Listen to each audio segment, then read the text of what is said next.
Chapter 11.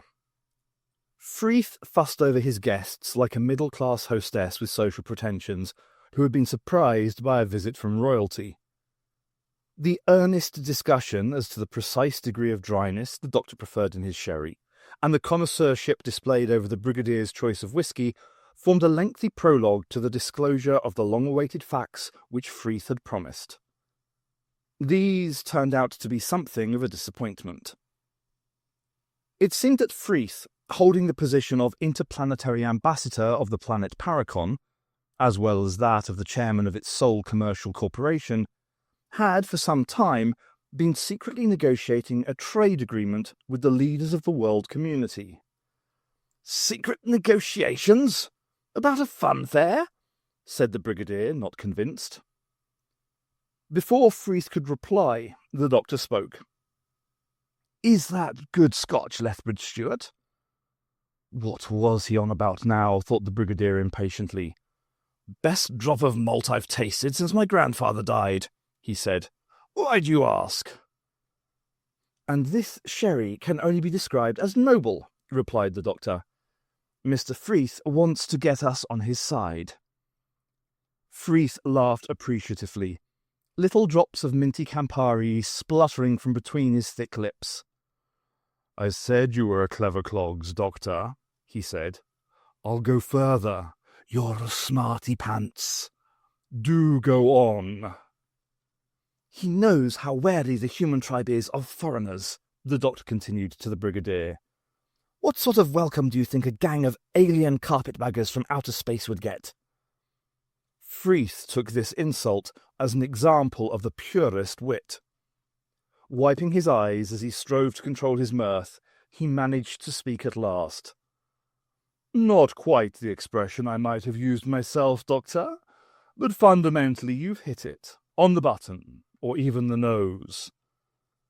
He went on to describe the benefits a treaty could bring to Earth. A valuable new export market for a new product, large enough to satisfy every country participating, cheap imports of every kind, the banishment of hunger.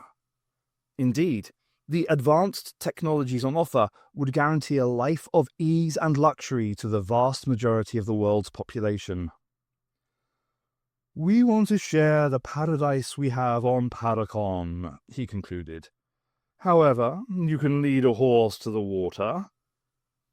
"But in case he won't drink," said the doctor, "you offer him a 25-year-old Glen McTavish instead." "You've lost me," said the Brigadier. "Public relations are of the essence," explained Freeth. "The doctor's quite right. We have to tread carefully. I've come to know the people of your world very well over the last 30 years or so." He had been here for 30 years? There'd been alien undercover agents here for 30 years? "I fell in love with your pretty little planet, and indeed with your exquisitely quaint country, when I came on an early scouting mission as a young man. Hardly out of short trousers, a mere child," he added hurriedly. And it wasn't a joke, thought the Brigadier. "And you've been visiting ever since?" asked the doctor. "Waiting until the time was ripe," agreed Freeth. "The flying saucers, by Jove!" "So," said the Brigadier, working it out, "you plan to get the public on your side before it's revealed that you come from outside the solar system. Give them a spoonful of honey to help the pill go down, right?" "Exactly right. Except that in this case, it'll turn out to be honey, honey, honey all the way." He fluttered his eyelashes at the Brigadier, and with a little tilt of his head, smiled at him lovingly. Jeremy found the phone box very quickly. There was a row of them at the end of the avenue, just opposite the spaceship thing. However, when he got through to the duty officer at unit, it took an age for them to answer, even longer to put them through to the duty officer, a Captain Yates, which they insisted on doing when he asked for the Brigadier, and even longer still for Captain Yates to discover that the Brigadier wasn't at home. So by the time he rang the other number, he was pretty frantic. Anything could be happening to Sarah, anything at all. He kept his eyes fastened on the dark, silent dome of the saucer-shaped ship and waited. What else could he do but wait? "Sounded fair enough to me," said the Brigadier.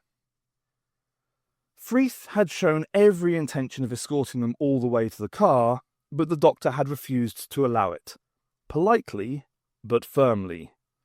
"Maybe we've been misjudging him," added the Brigadier as they walked down the stairs.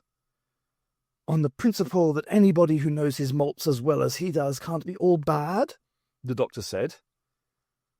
"Not such a bad principle at that," thought the Brigadier. But before he could answer, the doctor went on. "Lucretia Borgia put her poisons into only the finest vintages, or so she once told me." They stopped for the night porter to open the massive teak door for them. Declining to enter such deep waters, the Brigadier said, "Actually, I meant this PR idea, softening up the public and all that." The doctor said, "Oh, it'll work. It's the same as throwing maggots into the river to attract the poor fish you hope to have for dinner." Bessie was waiting patiently at the bottom of the steps. "Your choice of metaphor is hardly flattering," said the Brigadier as they got in. "It wasn't intended to be," said the doctor, starting the engine. The phone rang. "Greyhound 1, come in, please. Over," said the Brigadier into the receiver. "Oh, Lord," said an agitated voice. "I think I must have got the wrong number. I wanted to speak to the Brigadier." "That's the phone, not the RT," the doctor said in slight irritation, switching Bessie's engine off again. "Oh, yes, of course. Lethbridge Stewart here. Who's that?" "Jeremy Fitzoliver. Sarah Jane Smith asked me to ring. It's sort of urgent, really." "What's up?" "We found those dog thingies that killed that man. At least, we think we have." The further into his tale, the higher Jeremy's voice rose. By the time the Brigadier had got through to him the urgent necessity of saying exactly where he was speaking from, it was a frantic squeak. "That's just it, you see. Sarah's gone into one of those spaceship thingies after the dogs, and they've closed the doors." By this time, the doctor had restarted the engine, swung the car round, and was driving flat out towards the centre of Space World. "Wait there, Jeremy, we're on our way. Can you see anything?" "Not really. It's in the shadows, you see, and the thing's almost black, and since they closed the doors, I can't— Oh, no!" "What is it, man?" "It's going up in the air. It's taking off. I mean, it's not a fake at all. It's a real— Oh, Lord, they've gone. They've gone off with Sarah Jane." As Bessie swung round into the centre square, the Brigadier saw, far off at the other end of Yuri Gagarin Avenue, a thickening in the sky, a darker darkness, a flash of black against the stars. They were too late. When the doors closed behind Sarah, she was more excited than afraid. It was only a small complication, after all. As long as she kept out of sight, she was quite safe. She could always escape by going through the little service room— there was bound to be one like all the others— and out of the back door. She found herself in an entrance lobby, with walls of the same dark material as the outside of the ship. There was a ladder, not very imaginative, she thought.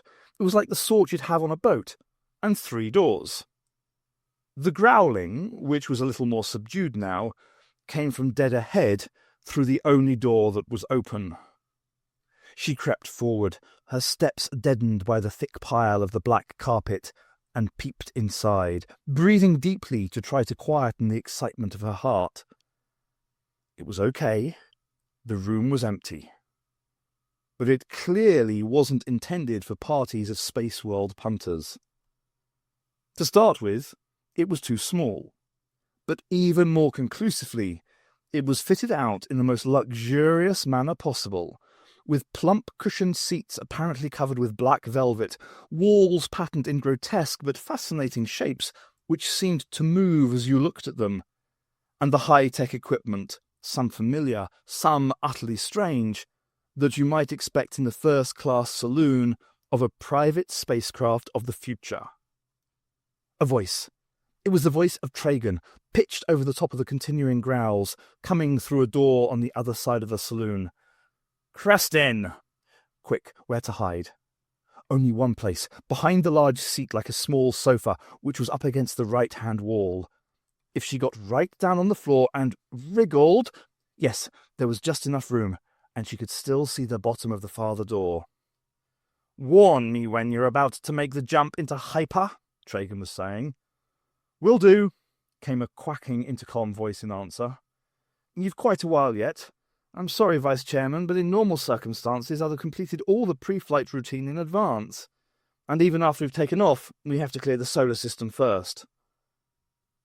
Sarah had no time to digest the implications of the interchange, for not only had the weird view of the open door showed not only a pair of shod feet, obviously Tragan's, but also the feet of some sort of beast.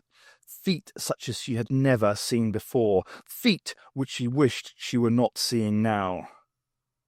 About the same length as Tragan's highly polished footwear, but as broad as a tea-plate, webbed toes spread wide, with knife-edged claws longer than a man's hand, they were treading the floor like a caged leopard impatient for its dinner.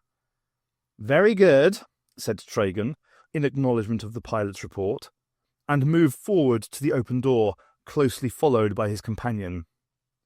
He stopped. "I think you'd better come out now," he said. Sarah put her face down to the carpet, her eyes squeezed tightly shut, as if she could block out the reality of what she had seen as well as the sight. "You, I'm talking to," Tragan went on, "behind the seat. Or would you like me to ask my friend to come and fetch you?" As Sarah crawled out backwards, she found that she was shaking so hard that it was doubtful if she would be able to stand up. By dint of clinging onto the back of the sofa, she managed to haul herself to her feet. But her knees nearly gave way again when she saw the creature standing behind Tragan. Even more fearsome than the saber-toothed Rottweiler guessed at in the pathologist's report, it stood nearer to 7 foot than 6. Its overall shape was dog-like, with the muscles of a pit fighter rippling under a leather skin, denuded of all but a few hairs. But its face, a mongrel mix of demon and dinosaur, could have been used as a model by Hieronymus Bosch in his most graphic depictions of the denizens of hell gnawing at the entrails of those eternally abandoned by God. Its eyes, blood-red, seemed to glow with the fire of an internal furnace. Its teeth, unlike any earthly creature's, were jagged and long, each with a number of stiletto points to pierce and tear. It smelt of decay. "Well, well, it's the journalist girl." "I warn you," said Sarah, the fluttering of her diaphragm belying the courage of her words. "The Brigadier knows that I'm here." "Is that so?" said Tragan. "And where's the Brigadier?" Sarah could find no answer. Even if Jeremy had managed to get through to him, it was going to be some time before he could do anything to help her. "Exactly," said Tragan, his pale face inexpressive. The snarls behind him had doubled since Sarah's appearance from behind the sofa. It was apparent that it was only the presence of its master that inhibited the brute. Its own preference would have been to make a meal of her. Would you, please put that creature away?" she said. "By all means," he said, and turned to the beast. Then he turned back. "You won't run away, will you? Sit down. Make yourself at home," he said. "Oh, ha-ha," thought Sarah, as Tragan, with a combination of gestures and quiet commands, drove the animal back down the short passageway. Quite the comic, wasn't he? As if he'd ever let her go now that she had seen that thing. But she did sit down, sinking into the depths of the velvet sofa, because she was afraid that if she didn't, her knees really would give out. As he returned, the intercom crackled again. "Vice Chairman," said Crestin, "the weight ratio has changed. We're carrying more than we should. I think we should check. We have a stowaway." Tragan answered. "Everything all right, sir?" "Thank you, yes. Everything's under control. The lady has decided to come with us. Haven't you, my dear?" Sarah said nothing. She hadn't much choice, had she? "Stand by for takeoff then, Vice-Chairman," said Creston. Only the slightest of vibrations, very nearly masked by the trembling of her body, told Sarah that they had left the ground. Where are we going?" she managed to say. "To my home planet, Paracon. Though, to be honest, to arrive with you as a passenger might prove something of an embarrassment." "What are you going to do with me?" "A good question, to which I'm sure I shall find an answer. But in the meantime, we must try to make you comfortable." "Eh?" "Or would it be more fun to make you uncomfortable?" "That's right. Stay in character, mate." "You see," continued Tragan, sitting down opposite her and arching his fingers like a pedantic bank manager discussing an overdraft, "although by definition the journey through hyperspace takes no time at all, subjectively it's tediously long." "So?" said Sarah, not wanting to hear the answer. "I shall be glad to have something to distract me. We must think up some little games." He looked at her with heavy eyes. "I'm very good at thinking up little games," he said.